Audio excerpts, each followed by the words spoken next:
Hey you guys, today I'll be reviewing Full Throttle because I'm stuck inside from the coronavirus. No, I don't have the coronavirus, but, it's just kind of risky to go outdoors right now, gotta stay safe. Full Throttle is one of those coasters where, since opening day, it's always looked super exciting to me, I went on it about 4 weeks after it opened, and, I was super hyped to get on this thing. It looked crazy to me when I was younger. It probably looks crazy to the GP as well. However, when I got on this ride, after it breaking down twice and waiting 3 hours for it, I was very, very unimpressed, and I will be running over the reasons on why I don't like Full Throttle. Before we get into the reasons, I just want to say credit to this off-ride footage goes to Airtime Thrills. This is one of his off-ride videos that he has posted. I'll link that channel and his channel in the description down below. Let's get into it. So before I start going against Full Throttle, I want to, kind of address some of the stuff that most enthusiasts really love about this coaster. So I guess we can start with the big one, the Airtime over the top hat. And I'll just say right now, to me, it's non-existent.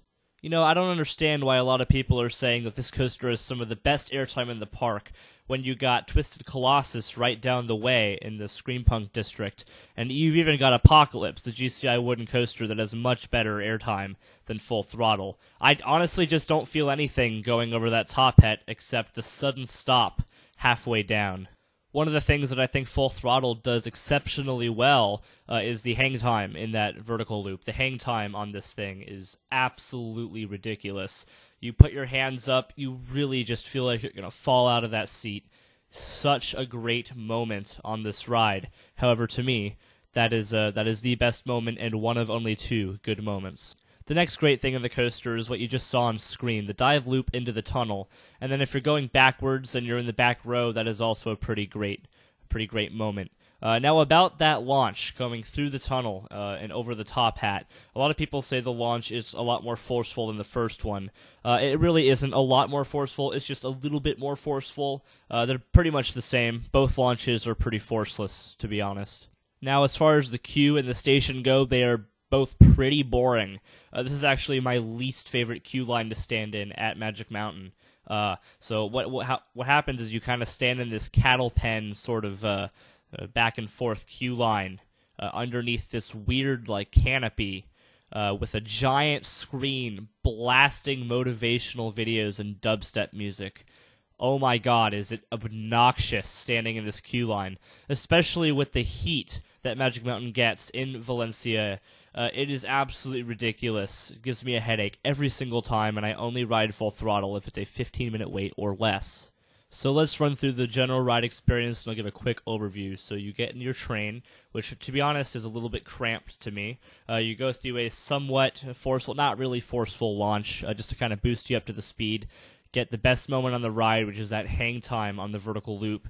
You turn around, go over the Superman path, the path that leads to Superman Escape from Krypton. Do a dive loop into a tunnel. Here's some cool sound effects. Launch out backwards, launch through the same tunnel again forwards, and go over the top hat that gives 0 airtime, and you slam into the brakes as soon as you start going down the final drop.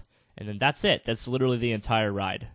I guess one of my biggest complaints with this ride, honestly, isn't that it's a short ride. Short rides are fine.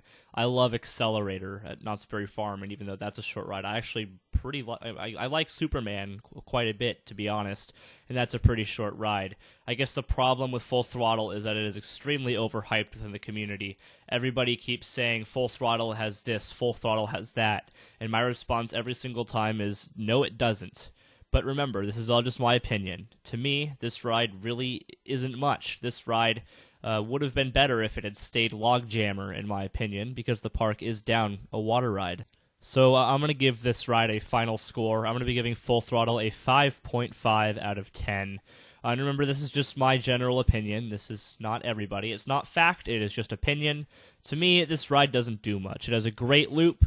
But for everything it's hyped up to be with the crazy music and motivational videos and stuff, and the community saying it's one of the best rides in the park, it really isn't, so I'll be giving it a 5.5 out of 10.